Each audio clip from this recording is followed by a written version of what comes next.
Good evening. I'd like to call to order the Village of Riverside Board of Trustees regular meeting of Thursday, December 5th, 2024. Please join me in the Pledge of Allegiance. I pledge allegiance to the flag of the United States of America and to the republic for which it stands, one nation, under God, indivisible, with liberty and justice for all.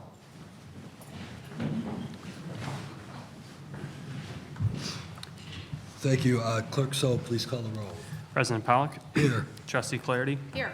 Trustee Evans. Here. Trustee Koss. Here. Trustee Gallegos. Here. Trustee Marshazga. Here. Trustee Mateo. Here. Manager Francis. Here. Attorney Pickrell. Here. Also present, Clerk Soul. Thank you. We have a quorum. Tonight's President's report. I unfortunately have to start off with some sad news. It is with profound sadness and deepest respect that the Village of Riverside acknowledges and honors the ultimate sacrifice made by Detective Alan Reddins of the Oak Park Police Department.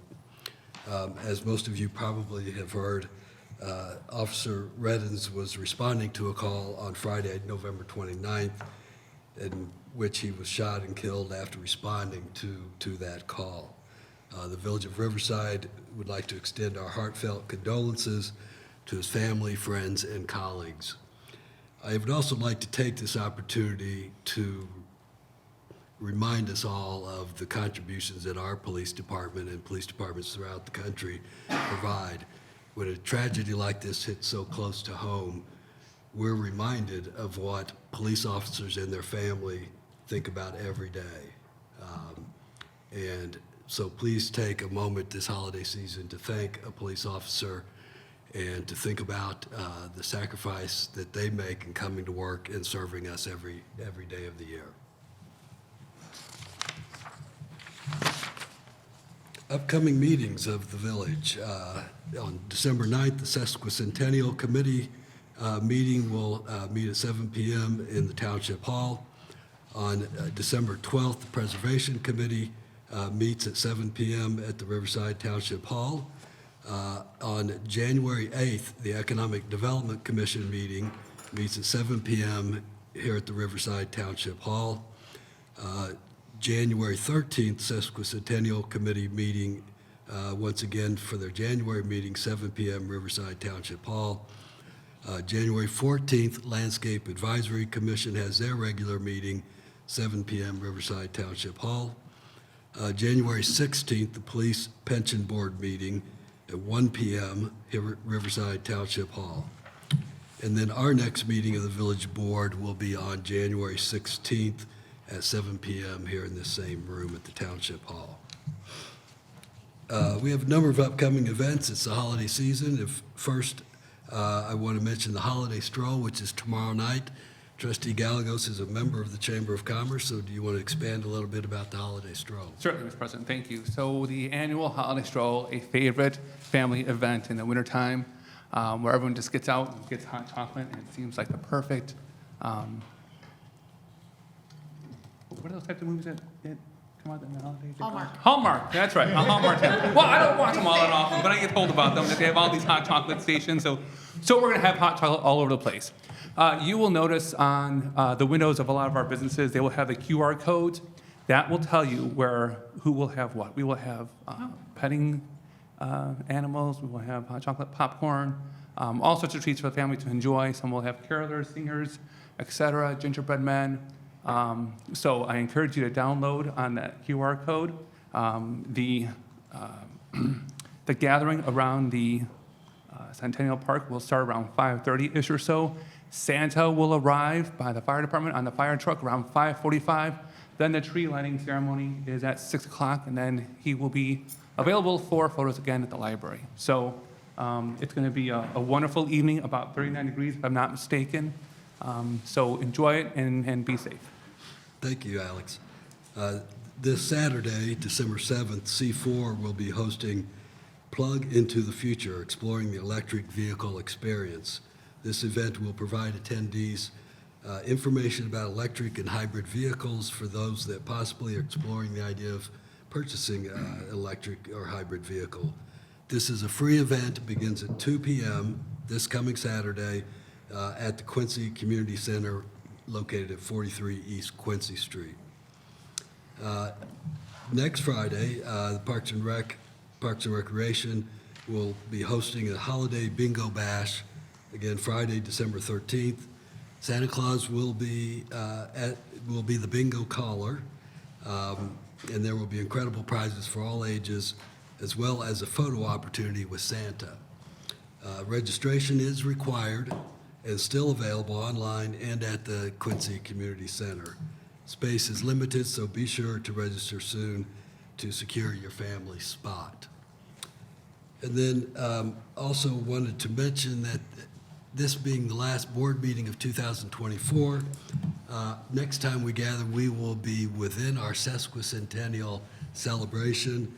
And I'd like our co-chairs are both here, Trustee Gallegos and Trustee Aberdeen Marsh-Osgood. And Aberdeen, I'd like to ask you to give kind of a summary of what's going on. Certainly. Well, we can actually start with the holiday stroll that's coming up on Friday, and the Sesquicentennial group will have a presence at the holiday stroll. We will be right here in the atrium of Township Hall, and we will have information about all of the events that will be happening during the year. We'll have the Sesquicentennial calendar that is co-sponsored by the Historical Commission available at our table. We will have tickets for a drawing for 3 Riverside retired street signs. We have Riverside Road, we have Olmsted Road, and we have Burlington available. And tickets are only $5 a piece, which is incredible, as our auction that we're going to be having in January has a much higher starting bid price. So this would be a wonderful chance before the holidays to pick up a chance to win one of these great street signs. Coming up in January, you are right, we have a year full of great programming ahead. And on Wednesday, January 15th, we will have our official kickoff. Our opening ceremony will start at the lighting of the water tower at 6 p.m., and it will be followed by an evening of poetry and elegant chocolates and whatnot at the Riverside Public Library across the way at 1 Burling Road. And more details about this wonderful event can be found on the village website just by clicking on the Sesquicentennial page. Thank you, Aberdeen. First and foremost, get your raffle tickets for the street sign auction. That is happening tomorrow night. Also wanted to mention that the Village of Riverside had another successful mobile DMV event Wednesday. Unfortunately, or fortunately maybe, we weren't able to open it up to additional people because we had such a great wait list for the first event in June, I think it was, in June. And we had enough to fill the event on Wednesday. But the good news is, if you weren't able to participate, is that they're coming back. Nice. And Director Malchiotti has secured another date, scheduled for May 7th, 2025. Registration for this event will not open until January. Any residents that still are on the wait list from the previous 2 events will be offered a spot first in the May event. But look forward to that. That's a great service that the state of Illinois provides us here locally, so you don't have to drive far for DMV activities. And finally, this is the Village Board's last meeting of 2024. As we celebrate this holiday season, I want to extend gratitude to everyone who makes our village such a great place and such a great community. We are truly fortunate to have so many dedicated volunteers, coaches in athletic leagues and Parks and Rec, planning commissioners. All of our various committees are served by volunteers. This is a volunteer-oriented community. In fact, that's what we'll be celebrating with the Sesquicentennial, the volunteers who created this village to begin with. So thank you to all the volunteers, but equally a thank you to our staff, our wonderful staff who makes our volunteerism easy for us and rewarding for us with their great work that they do behind the scenes. So thank you, Village of Riverside. Hope everyone has a happy holidays and safe holiday season. And that concludes my president's report, manager's report. Thank you. So I wanted to start off with recognizing our amazing budget document for fiscal year 2025. I want to recognize the assistant village manager, our department heads, and the teams in their respective departments, but I want to specifically recognize Director Zavala, Special Assistant to Administration and Finance, Ethan Soul, and Fiscal Assistant Emily Stencil on all their work on this document. It's hundreds of pages. It's a lot of effort. It's a heavy lift by everyone involved, and they were really key in coordinating with the different departments because it's a heavy lift on the department heads and their team of putting together goals and performance analytics and all of those wonderful things that come together when we put together the final document. And so it's a great planning document. It's, I'm very proud of how it looks. I think for the past week, I've been walking around the office saying, this is an amazing document. It truly is. And it also helps future board members coming in to understand policies and procedures and where the budget's at and goals of the community and new staff members too. And we use this as a reference document all year round. So I'm really proud of it. I'm really proud of our team. And so I just wanted to recognize them this evening. It is on the consent agenda, but I felt it was important just to mention. You open it up like a newborn. Oh, it's, I'm not yeah. gonna lie. It is amazing. Trent, if you haven't looked at it, take a look. I also, on my manager's report, I wanted to remind the community that the survey created by the Economic Development Commission is live, so please complete it. The community survey is designed to gather resident ideas and insights on how to enhance businesses and services within Riverside. The survey is short. It provides residents a chance to share their feedback on what they love about our business community and suggest different ways to improve it. The survey will provide meaningful feedback to EDC and will help guide future initiatives. Additionally, it only takes 3 minutes to complete. At least that's what our results have provided us. So it's really quick and it will be incredibly helpful. We've already received approximately 50 responses, but we want more data to provide them that meaningful feedback. And finally, village offices will be closed December 24th, 25th, and January 1st. That is all I have this Thank evening. you. And I will reiterate what Jessica said regarding our budget. I have been involved in the preparation of budgets for more than 30 years, and this is one of the finest looking budgets I've ever seen. And it's a lot of good information. I'd encourage you, obviously, we don't expect residents to read all the fine numbers and details, but if you have a question about how we're spending our money, you can go to that specific page, or especially look at the opening chapters that provide background about the village, how we do things, our philosophies, our policies on budgeting, et cetera. Those are easy to read and will tell you a lot about your village. Thank you, Manager Francis, and thank you, staff. Resident comments, non-agenda items. Is there anyone in the public who would like to comment on a non-agenda item, knowing that comments will be welcome on agenda items when they come up? Seeing none, Clerk Soul, will you read the consent agenda? A resolution authorizing the village manager to approve a change order in the amount of $23,087.24 for additional engineering required as part of the Commuter Lot 8 Green Parking Lot Reconstruction Project. Approve voucher list of bills December 5th, 2024. Approve Village Board of Trustees regular meeting minutes November 21st, 2024. Approve Village Board of Trustees executive session meeting minutes November 7th and November 21st, 2024.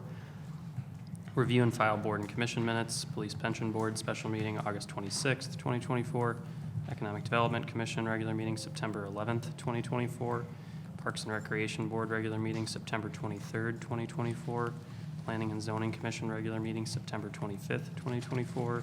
Sesquicentennial Planning Committee special meeting October 7th, 2024. And Historical Commission regular meeting October 21st, 2024. Review and file department monthly reports, Community Development, November 2024, Police and Fire, October 2024, Parks and Recreation quarterly report. A resolution waiving competitive bidding and authorizing the village manager to enter into various purchase orders for fiscal year 2024. A resolution approving a memorandum of understanding between the Village of Riverside and the Fraternal Order of Police. A resolution waiving competitive bidding and authorizing the village manager to issue a purchase order for the not-to-exceed amount of $22,000 to Nutter Consulting LLC to provide additional services as part of the Climate and Resiliency Plan.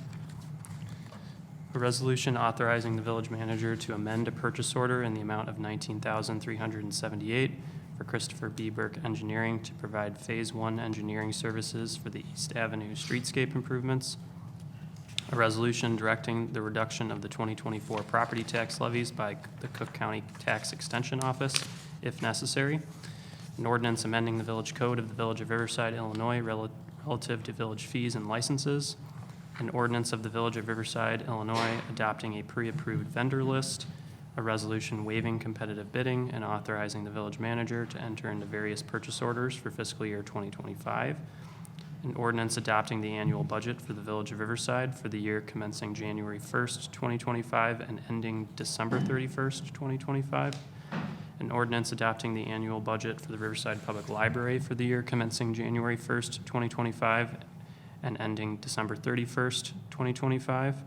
Review and file 2025 budget document. A resolution of the Village of Riverside, Illinois, authorizing the village manager to issue a purchase order to Davis Equipment Corporation of Johnston, Iowa, for the purchase of a 2025 ABI Force Z23 field tractor for an amount not to exceed $30,545. Thank you, Clerk Sol. Do any of these items need to be removed from the consent agenda? Seeing none, could I ask for a motion and a second to approve the consent agenda?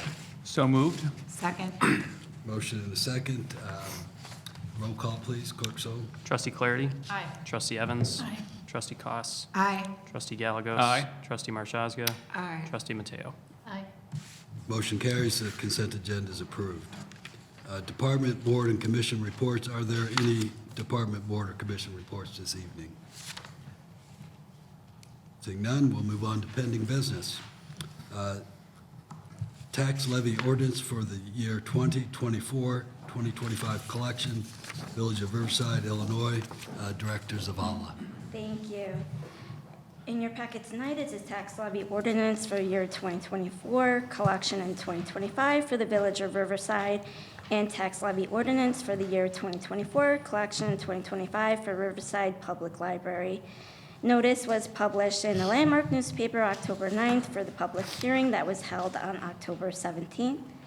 To review again, total tax levy for the Village of Riverside is $827,514. And I would like to point out, there's a copy at your desk, there's a revision made because in order to provide full transparency to the residents of Riverside, Fund 32, which is now the Street Improvement Fund, was created. And you can see we have Street and Bridge, $217 out there. 25,000 is categorized as Street and Bridge, which has always been. And the portion related to the tax levy referendum has been allocated to the Street Improvement Fund. Okay, and then after approval of the tax levy and budget ordinances, they will be filed with Cook County Clerk's Office, and that would conclude the budget process. I would like to sincerely thank the Village Board and Manager Princess for their effort, time spent reviewing and guidance throughout the process. And I would also like to thank Clerk Sol and Fiscal Assistant Emily Stencil for their work and being an integral part of the process. It is truly a team effort, and I am happy to be part of this team. Thank you. Thank you. Thank you. Nice work. Any questions for Director Zavala? Any public comments? None? Would someone like to make a motion and a second to approve the tax levy? So moved? Second. Motion and a second. Any discussion on the motion? Clerk Sol, please call the roll. Trustee Clarity? Aye. Trustee Evans? Aye. Trustee Koss, Aye. Trustee Gallegos? Aye. Trustee Marshazga? Aye. Trustee Mateo? Motion's approved. Thank you. Ordinance is approved. Tax levy ordinance for the year 2024, 2025 collection, Riverside Public Library, Illinois. Director Zavala. Nothing to add. No? Okay, so. Sorry. All right, for the Riverside Public Library, total amount is $1,492,986. You can see in the right corner. And that will also, public notice was also published on October 9th in the Landmark, and hearing held on October 17th. With approval of this ordinance, it will be filed with Cook County's clerk's office in the appropriate time. Thank you. Thank you. Any questions for Director Zavala? No public comments. I don't see any public comments. Would someone like to make a motion and a second to approve the public library tax levy? So moved? Second. Motion and a second. Any discussion on the motion? Seeing none, Clerk Sol. Trustee Clarity? Aye. Trustee Evans? Aye. Trustee Koss, Aye. Trustee Gallegos? Aye. Trustee Marshazga? Aye. Trustee Mateo? Aye. Motion passes. Ordinance is approved. New business, Nutter Consulting Climate and Resiliency Plan Update. Assistant Manager Monroe. Thank you very much. Good evening. We have reached a very exciting point in the process of developing the village's first climate action and resilience plan. This has been an extended process, so we started a couple of years ago at this point with our C4 effort, so the Cross Community Climate Collaborative. We're one of many communities that have joined that in our region, and as part of that, one of the target goals is to reduce our carbon emissions to essentially zero by the year 2050. And so in order to do that, we are taking the first steps in our climate plan.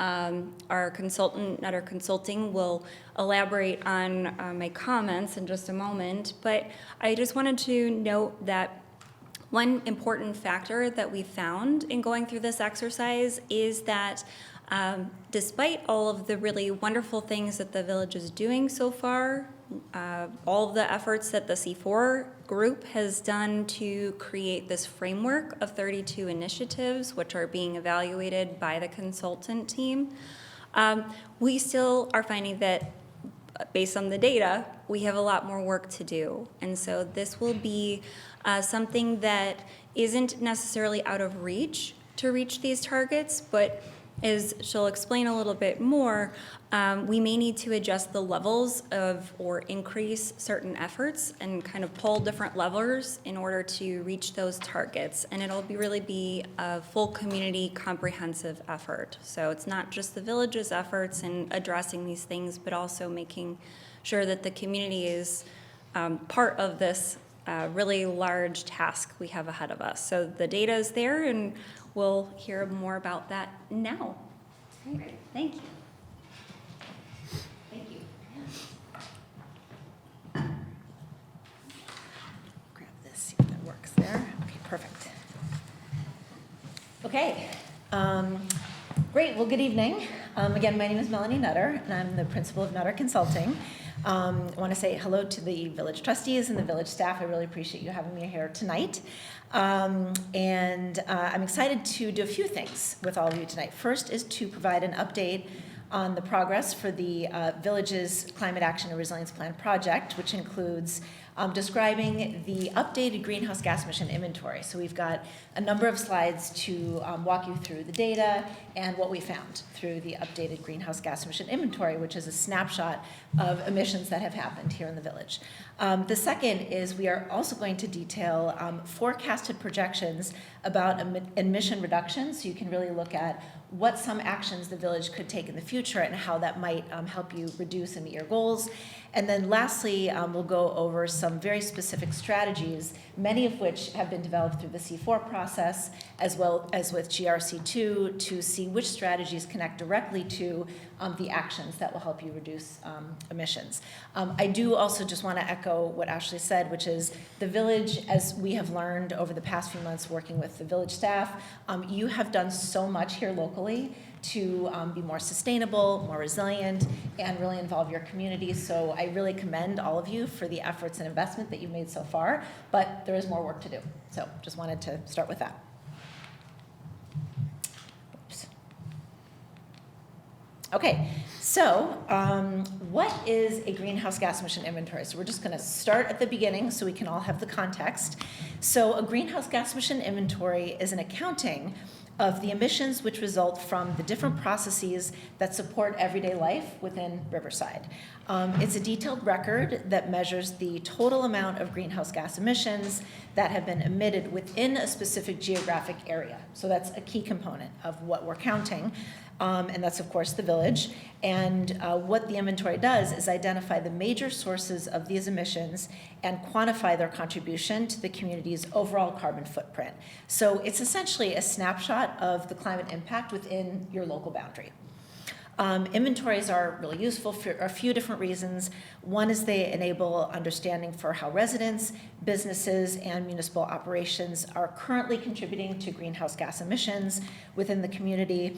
And they also help to inform the strategies and actions for the climate action plan that we're putting together. This data, of course, also does help to inform any of the policy decisions that you all will have made and will continue to make. So the village in this fall joined an organization called ICLEI, which stands for the International Council for Local Environmental Initiatives. And through joining ICLEI, that has allowed us, along with the village staff, to use their greenhouse gas emission inventory tool, as well as their calculators. This is called ClearPath. And it was a tool that we used where we were able to update the inventory that you did last in 2019. So we used mostly locally provided data, as well as a little bit of modeled projected data to come up with these initial results. So as you can see in this pie chart, buildings, both residential and commercial, make up the majority of emissions, with 63% of the emissions coming from buildings. That's about 48.8% from residential buildings and 14.8% for commercial buildings. This is to be expected. You're a residential community, so this is exactly what we'd expect, that a lot of the emissions are coming from the residential sector. Then the other significant source, which again didn't change all that much from 2019, is transportation, which is responsible for about 31.7% of the emissions.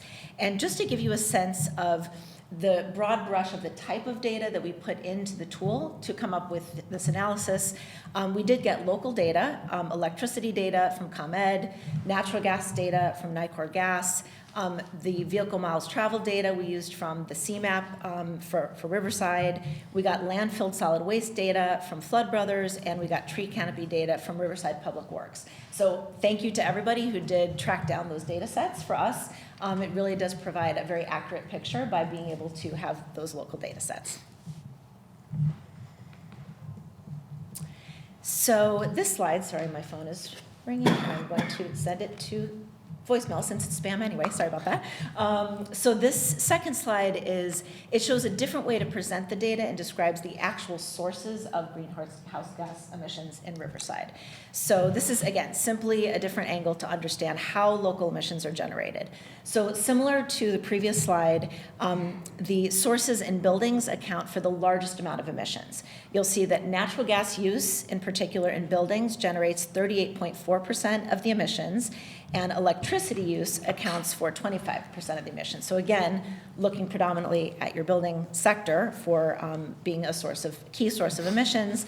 That's followed secondarily by transportation with 23.1% of emissions, and that's from gasoline-powered vehicles, and then other fuels, which is 8.3%.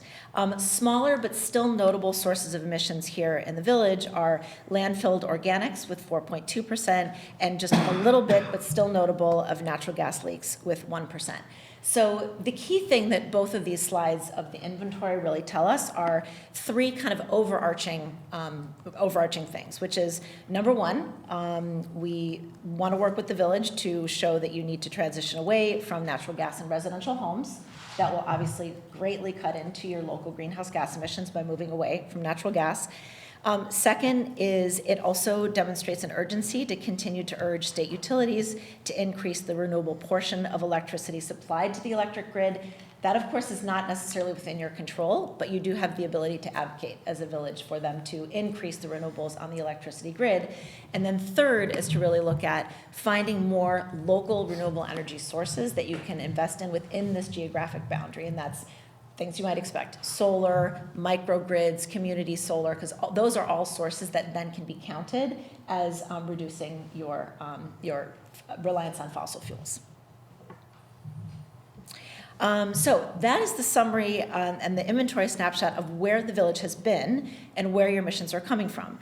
Now what I wanted to do is turn to the forecasts, which are looking at the future, a few different potential scenarios to consider for where the village is headed regarding your targets, your goals, and your strategies. As part of the forecast analysis, the first thing that we do is we look at a business as usual forecast scenario, which shows the village's emissions in the future if no further action is taken.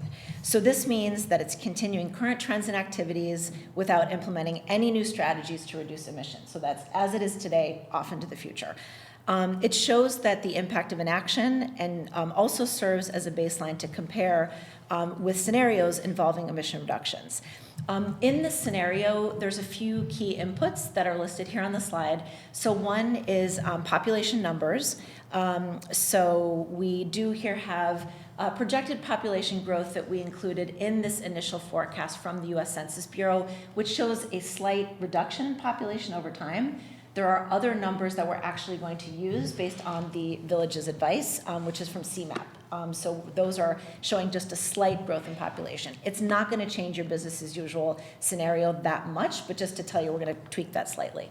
We also did input energy and fuel use, assuming that that is remaining the same, current usage rates in the village, and then also assuming that federal and state policies that determine carbon intensities from different activities remain the same. So there's not any projection for different climate bills at the state level or any kind of major regional action. Again, it's just business as usual. So that's the line that you see there. The second step in developing the forecast to get a complete picture is to model emission reductions based on aspirational targets. So this is essentially lining up the village's targets with the CMAP, their Priority Climate Action Plan for the Chicago Metropolitan Statistic Area. These are also the international targets for IPCC, which is what scientists are saying that we need to achieve globally to ward off the worst effects of climate change. So although the village has not necessarily officially codified all of these goals, we think that they're right on target and make a lot of sense for you all to line up with them. It is, of course, a village decision. The village can decide to go beyond these by saying you want to achieve your targets faster. But again, these are sort of the standard targets that we are supporting both locally as well as internationally. And shows you sort of the trajectory towards 2050 to become carbon neutral. Then finally, we add in the village's climate action and resilience plan scenario, which represents the modeled actions that the village can take in the future to reduce greenhouse gas emissions. So this scenario, again, paints the picture of emissions, how they could decline over time if certain actions are taken. So based on the inventory results and also on a number of the inputs in the forecasting tool that we used, the key strategies that we found will provide the village with the most impact and most emission reductions are threefold. So first is adopting cleaner technologies for buildings as well as for transportation. Second is transitioning away from fossil fuels. And then third is cleaning the grid. Again, being an advocate for ensuring that the grid is much cleaner. So you can see, as Ashley mentioned, right now the CARP scenario does not quite get the village to those targets. That doesn't mean that they're not achievable. because these are the opportunities for the village to make policy to maybe go a little bit more aggressively than some of the averages that we put into the tool. So I'll explain that in just a moment.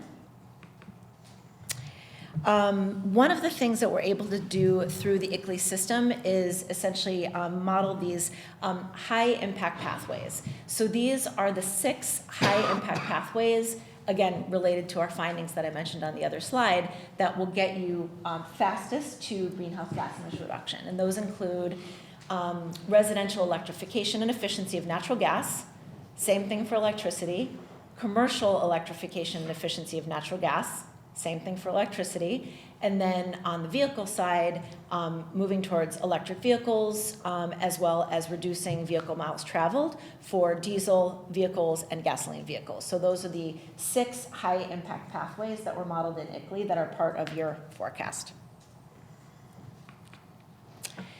So just to kind of give you a little bit of a look under the hood of what some of the assumptions were that we put into the tool. First, 2 key assumptions that we included in the forecast. There is a forecast for a slightly cleaner grid mix of renewables of 45% by 2050. So this source is the U.S. Energy Information Administration. This was factored in to the forecasts. And then I also mentioned the population growth number, which we are going to change to CMAP. And these are really where those, Ashley was talking about, those levers that you can pull. So the forecasting assumptions around reducing vehicle miles traveled for the first 2, as well as how quickly you're able to help to retrofit and make homes more energy efficient. These are conservative national estimates that are pre-populated in the ICLEI tool. So you can feel confident that if you decide to adopt these are what a lot of communities are pursuing and how fast they're able to do it. So again, it's assuming a 10% reduction in vehicle miles traveled by 2030, a 16% VMT done by EVs by 2030, and then for homes, it's about 5% a year, year after year. You as village trustees are able to think through, do we want to push harder? Are there other programs that would allow us to increase these percentages? And those are things that we could put in the tool that would make you reduce greenhouse gas emissions faster. You don't have to do that though, because this is a very, it's ambitious but a conservative approach to greenhouse gas emission reduction. So hopefully that gives you some picture around kind of what is put in the tool and sort of where you have some levers to be able to pull. So just to wrap up the forecast, so assuming all of that I just described, the climate action and resilience plan scenario, the 6 high impact pathways, if those are implemented at the current rates, that would help you get to a 29% reduction of greenhouse gas emissions from the 2022 levels by 2030, a 41% reduction by 2045, and a 57% reduction by 2050. Again, very respectable, but obviously not quite at 0 yet. This is just a visual representation, something that's generated by ICLEI that shows each individual pathway and what the portion is of greenhouse gas emission reductions by color. And then I have 2 slides before I get to the strategies around tackling remaining emissions. So that a lot of times, of course, is the question, right? If you get to 7% by 2050, how do you get to that 100? How do you get to carbon neutral? So there's a few different things that can be done. First, as I was describing, remaining emissions could be further reduced by increasing the adoption rates of these 2 pathways, changing those numbers and the assumptions that would help you tackle the residential electrification efficiency of natural gas systems faster, as well as increase the transition to electric vehicles and reduction in vehicle miles traveled faster. But of course, these actions must be powered by 100% renewable energy to meet desired targets. So that is one pathway to get closer to carbon neutrality. And then other actions that are not currently captured in the forecast that could reduce emissions further are maintaining and increasing the village's tree canopy and natural spaces, really looking at carbon sequestration and how that would be captured and included in your inventory, capturing a higher percentage of compostables, making sure those are out of the landfill and not as part of your emission picture, and then adopting more sustainable consumption practices. So again, these are all additional that you could take to reduce greenhouse gas emissions to get closer to that zero target by 2050. So hopefully that gives you a picture of where the emissions have come from, what the potential forecast looks like. Now we're going to talk just a little bit about what some of those strategies are more specifically for the village. This is not a comprehensive list of strategies. These are the ones that particularly relate directly to reducing greenhouse gas emissions. So we're calling this kind of our phase 1 development of strategies for your climate action plan. There are other strategies in other sectors that we will address next. So the overarching climate action resiliency plan structure, I think you might have seen this before. It's going to have 7 sectors that are all going to be associated with strategies and goals. Buildings and energy use and transportation are highlighted because obviously those are the 2 sectors where most of your emissions come from. Also materials and waste, water and wastewater, natural areas and land use, food systems, air quality, and public health. 2 cross-cutting themes that will be threaded throughout those 7 sectors are climate equity and justice and resilience and adaptation. So those will be 2 kind of cross-sector themes that will thread throughout the strategies in those 7 areas. So I'm not going to go through these one by one. I just wanted to give you kind of a snapshot of a few of the strategies and what we're talking about. But in the efficient buildings and green energy sector, we're talking about things like switching from polluting energy sources to more renewable energy, reducing energy demand, looking at adaptive building reuse, and increasing building density. Each one of these strategies will have, again, some very specific actions that the village can do to pursue them. Clean transportation, there are a lot of strategies to pursue, everything from transitioning from greenhouse gas emission modes to active transportation, promoting public transportation, divestment from fossil fuels in the transportation system, promoting more active lifestyles through use of low carbon and social transit options, switching to EVs, reducing idling, and increasing sustainability in your transportation policies, and of course having a promotion program to do that as well, raising the awareness among the community. For waste reduction and sustainable materials, we're looking at strategies like decreasing the demand for resources and reducing consumption, decreasing waste, increasing recycling, recycling materials in all sectors, looking at sustainable material management, and of course, again, raising awareness in the community about how to participate in all of the waste reduction programs. Healthy green space, of course, is key, continuing to maintain and expand your robust urban forest, practicing best practices for landscaping, promoting the volunteer opportunities, which I know there was already a lot of discussion about some great volunteering that's happening locally, and then leveraging the local natural resources that you have for ecotourism and outdoor recreation that supports your natural systems, but also is a great economic development driver. And then for village operations, kind of mirroring a lot of what is being recommended for the community, a lot of similar strategies, having a safe and clean vehicle fleet, promoting sustainable building materials, supporting public transportation for village employees, having more efficient buildings, reducing or transitioning from using low carbon and social transit options, and then of course finally looking at all of your ordinances, bylaws, standards, rules, operating procedures, and ensuring that those are aligned with climate equity and resilience goals. So the next steps from here, and again, all of those strategies were worked on by the village over the past couple of years with C4 and GRC2 and the community. So we just did a little bit of refinement and kind of bucketing and directing them to connecting with both the inventory and the forecast.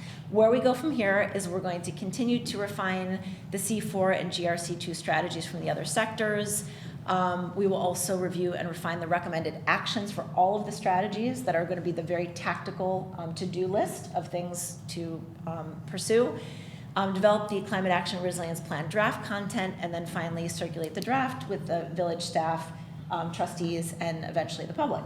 So those are our next few steps. I think that is it for the presentation, but happy to take any comments or questions, and hopefully that is a helpful picture of where we're at. Thank you, Melanie. Thank you. Any questions, comments for our consultant? It's a very good report. really appreciate the information. I look forward to seeing the more specific recommendations and I look forward to adopting the plan. Any public comment? There's no one in the public in attendance. No action is needed from the board, so I thank you for the report, and we look forward to the next steps. Great. Thanks again, and thank you for your support. Appreciate it. Thank you. Happy New Year. Moving on, an ordinance amending Section 6-1-14, Public Parks Restrictions of the Village Code of the Village of Riverside, Illinois, relative to the hours of use of public parks. Director Malchiotti. Good evening, President Pollock, Village Trustees, Manager Francis. As village staff is continually reviewing and updating village ordinances, before you is a recommendation from the Parks and Recreation Board in regard to park and field usage hours. In December of 2021, the Village Board approved amending the hours that parks and playgrounds are closed as dusk till dawn, meaning they would be open during any daylight hours, regardless of daylight savings time. Scheduled activities on Sundays remained available from noon until dusk. The department was approached by Riverside Little League and Riverside Rockets to consider changing Sunday hours to reflect the rest of the week. This would not only benefit those organizations by allowing more games to be scheduled when field time is limited and rainouts are plentiful, but this would also allow Parks and Recreation Department to expand programming and scheduling. Our spring soccer league, for instance, is held on Sundays and has a small window to ensure all games are scheduled. After discussion at the November 18th Parks and Recreation Board meeting, the board's unanimous recommendation was to amend Section 6-1-14 of the Village Code to include Sundays and make every day of the week uniform, with all parks, playgrounds, and fields open from dawn until dusk. I'm happy to answer any questions. Any questions for Director Malchiotti? So this change would affect Sunday hours only, correct? Yes, all of the other days are available from dawn till dusk. This would just bring Sunday in line with that. Very good. And this is just for scheduled activities? The ordinance applies to scheduled activities, correct? Yes.